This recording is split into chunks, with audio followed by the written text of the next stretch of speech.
Hello friends, नमस्कार। कैसे हैं आप? मैं हूं आपका दोस्त राणा प्रताप। मित्रों, आपके अपने ही YouTube channel RRP online education में आप सभी का हार्दिक दिल से स्वागत है। मित्रों, अभी तक आपने अपने इस चैनल आरआरपी ऑनलाइन एजुकेशन को सब्सक्राइब नहीं किया है तो अवश्य ही सब्सक्राइब कर लें और बेल आइकन को दबाना ना भूलें, जिससे कि आप लोगों के लिए आने वाली किसी भी वीडियो की नोटिफिकेशन प्राप्त हो सके। मित्रों, आज का हमारा विषय है शब्द भेद के अंतर्गत अर्थ के आधार पर शब्द। किसके आधार पर? अर्थ के आधार पर शब्द के बारे में आज हम अध्ययन करेंगे। तो आइए देखते हैं। अर्थ के आधार पर शब्द चार प्रकार के होते हैं।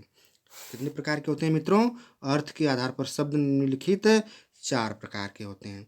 पहला हो जाएगा एकार्थी शब्द, दूसरा हो जाएगा अनेकार्थी शब्द, तीसरा हो जाएगा समानार्थी शब्द और चौथा हो जाएगा मित्रों विपरीतार्थी या विलोम शब्द। ठीक है मित्रों, कौन कौन से हो जाएंगे अर्थ के आधार पर शब्द?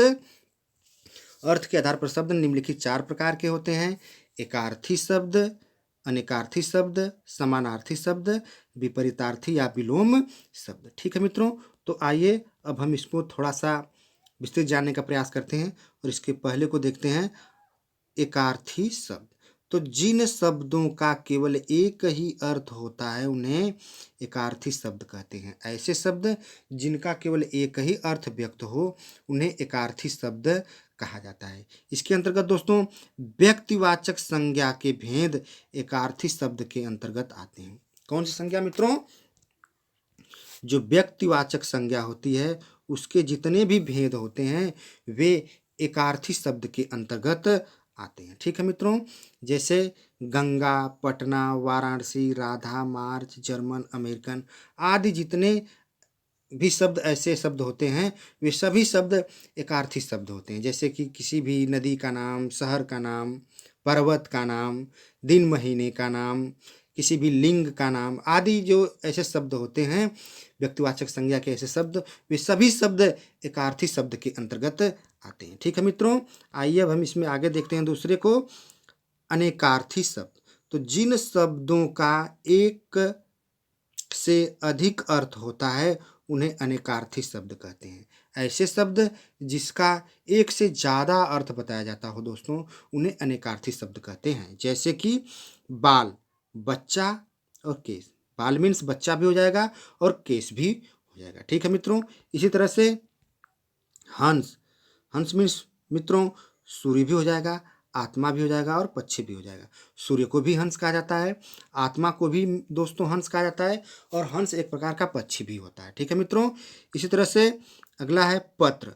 तो पत्ता को भी दोस्तों पत्र कहा जाता है और चिट्ठी को भी पत्र कहा जाता है। ठीक है मित्रों, इस तरह से हार, तो गले की माला, जो गले में माला पहनी जाती है उसे भी मित्रों हार कहा जाता है और पराजय को भी हार कहा जाता है। ठीक है मित्रों, किसको?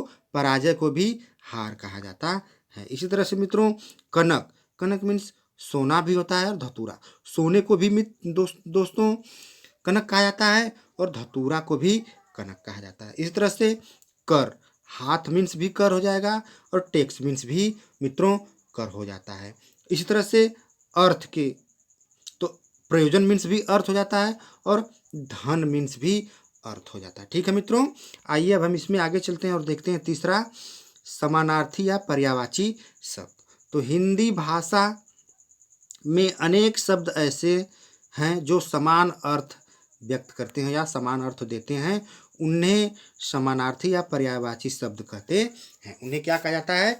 समानार्थी या पर्यायवाची शब्द कहा जाता है। हिंदी भाषा में ऐसे अनेक शब्द होते हैं जिनके एक से ज़्यादा अर्थ होते हैं। जैसे कि आइए अब हम उदाहरणों में देखते हैं, स्पष्ट हो जाएगा। जैसे आकाश, तो नभ को भी आकाश कहा जाता है, गगन को भी आकाश कहा जाता है और आसमान को भी आकाश कहा जाता है। ठीक है मित्रों, इस तरह से सूर्य, तो रवि को भी सूर्य कहा जाता है, भानु को भी सूर्य कहा जाता है और भास्कर को भी दोस्तों सूर्य कहा जाता है। ठीक है, इसी तरह से बादल, तो मेघ को भी बादल कहा जाता है, जलद को भी बादल कहा जाता है और बारिद को भी बादल कहा जाता है। ठीक है मित्रों, इस तरह से फूल, तो पुष्प को भी फूल कहा जाता है, सुमन को भी फूल कहा जाता है और प्रसून को भी दोस्तों फूल ही कहा जाता है। इसी तरह से अग्नि, तो आग को भी अग्नि कहा जाता है, पावक को भी अग्नि कहा जाता है, हुतासन, यहाँ पे तो होगा मित्रों, हुतासन को भी अग्नि कहा जाता है और ज्वाला को भी अग्नि कहा जाता है। ठीक है। इस तरह से चपला, तो विद्युत को भी चपला बोला जाता है, बिजली को भी चपला कहा जाता है, चंचला को भी चपला कहा जाता है, दामिनी को भी चपला कहा जाता है और तड़ित को भी मित्रों चपला ही कहा जाता है। ठीक है। अब आइए हम इसमें देखते हैं आगे, विपरीतार्थक या विलोम शब्द। कौन सा चौथा है दोस्तों? विपरीतार्थक या विलोम शब्द। तो जो शब्द विपरीत अर्थ का बोध कराते हैं उन्हें विपरीतार्थक या विलोम शब्द कहते हैं।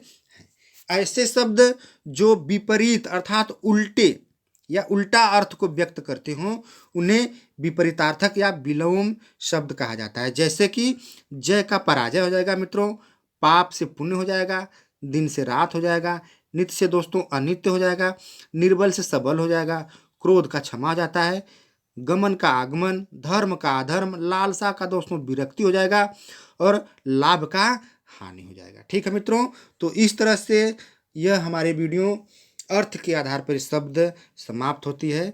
दोस्तों हमारी वीडियो आपको कैसी लगी? अगर यह हमारी वीडियो आपको अच्छी लगी है तो इसको लाइक, शेयर और कमेंट करना ना भूलें। और दोस्तों आप अपने इस चैनल RRP ऑनलाइन एजुकेशन को सब्सक्राइब करना भी ना भूलें और सब्सक्राइब के साथ साथ दोस्तों बेल को भी दबाना ना भूलें, जिससे कि आप लोगों के लिए आने वाले किसी भी वीडियो की नोटिफिकेशन प्राप्त हो सके। ठीक है मित्रों, इसी के साथ अगली वीडियो तक हम आपसे इजाज़त चाहते हैं। तब तक के लिए नमस्कार।